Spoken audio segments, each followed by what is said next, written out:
Welcome!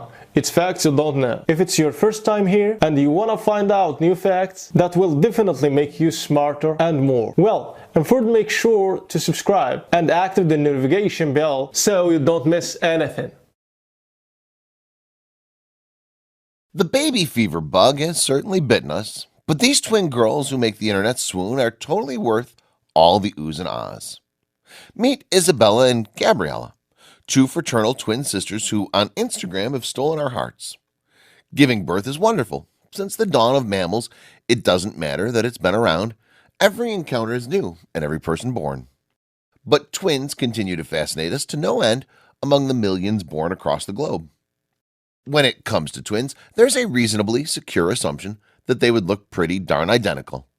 They seem to look alike, well, twins, even though they're not identical.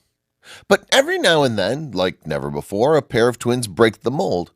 And now that the internet makes it so easy to exchange details, it's not unfathomable that these circumstances spread like wildfire. Isabella and Gabriella Shipley are the sisters who are taking the world by storm right now. They shared a womb with these perfect bundles of joy and were born together. Chubby cheeks, sweet, gentle eyes, precious cuddles. It's all dreamy and delightful. But when you look at these sweet little children, something will cause you to hesitate. It's the color of their eyes.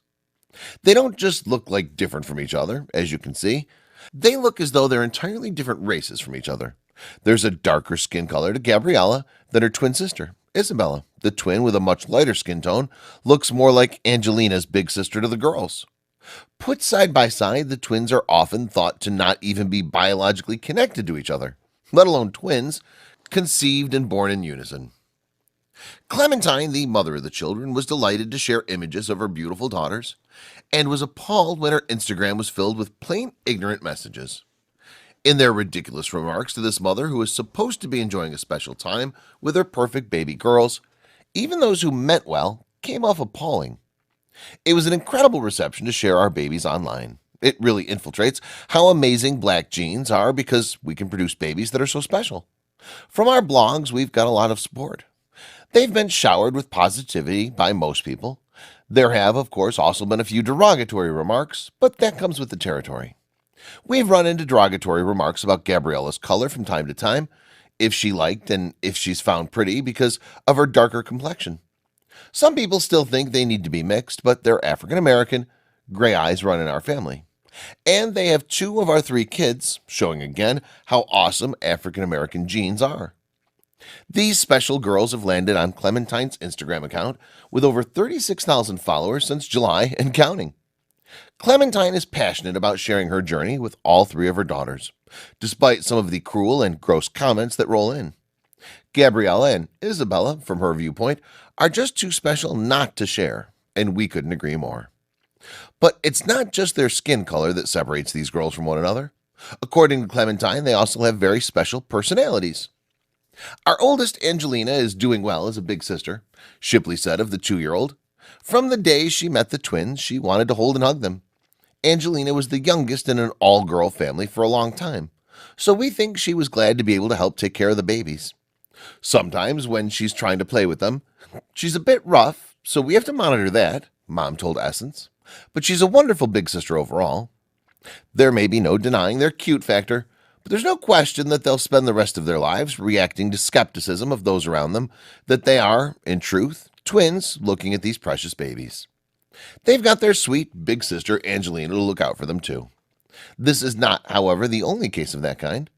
Marcia and Millie Biggs insist that they've never been exposed to bigotry, only curiosity, and surprise that twins may have different shades of skin like that. When Amanda Wanklin and Michael Biggs fell in love as a biracial couple, Amanda says they didn't give a toss about the obstacles they could face. What was more important together was what we wanted. In Birmingham, England, they settled down, ready to establish a family. Amanda gave birth to fraternal twins on July 3rd, 2006, and the ecstatic parents gave intertwined names to their daughters. One would be Millie Marcia Madge Biggs, the other would be Marcia Millie Madge Biggs. The girls had similar features from a young age, but very different color schemes.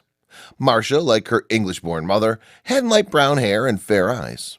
Like her dad, who's of Jamaican descent, Millie had black hair and brown eyes. Millie says, We never worried about it, we just accepted it. Amanda remembers, when they were first born, I would push them in the pram and people would look at me and then look at one of my daughters and then look at one of the other daughters. And then the question would be asked, are they twins? Yes, yes. But one's black and one's white. Yes, yeah, they're chromosomes.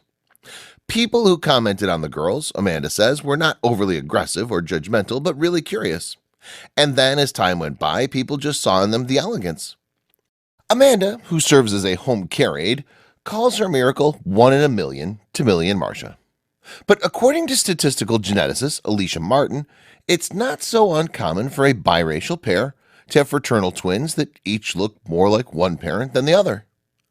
About 1 in 100 births were accounted for by fraternal twins. Martin, a postdoctoral research fellow at the D.Y.B. Institute in Cambridge, Massachusetts, says that when a biracial couple has fraternal twins, the characteristics that occur in each child depend on various variables, including where the ancestors of the parents are from and complex pigment genetics. And skin color analysis is further complicated by a tradition of study prejudices that imply what we know about what makes skin lighter than what makes the skin darker, she says. Martin argues that, in genetic terms, skin color is not a binary trait with only 2 possibilities. It's a quantitative trait, and on this spectrum, everyone has a certain gradient. Historically, as humans have drawn lines of identification, they've always relied on skin color as a marker for ethnicity, distinguishing us from them. Yet the 21st century interpretation of human genetics tells us that a human innovation is a whole idea of race.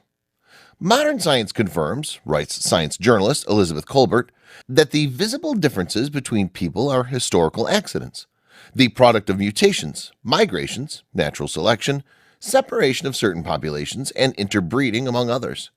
They're not racial distinctions because the very definition of race has no genetic or scientific basis, to quote DNA sequencing pioneer Craig Ventnor. And yet racial identity has reemerged as a fundamental fault line in our world, 50 years after the assassination of Reverend Martin Luther King Jr. We're devoting National Geographic's April issue to the nuanced issue of race.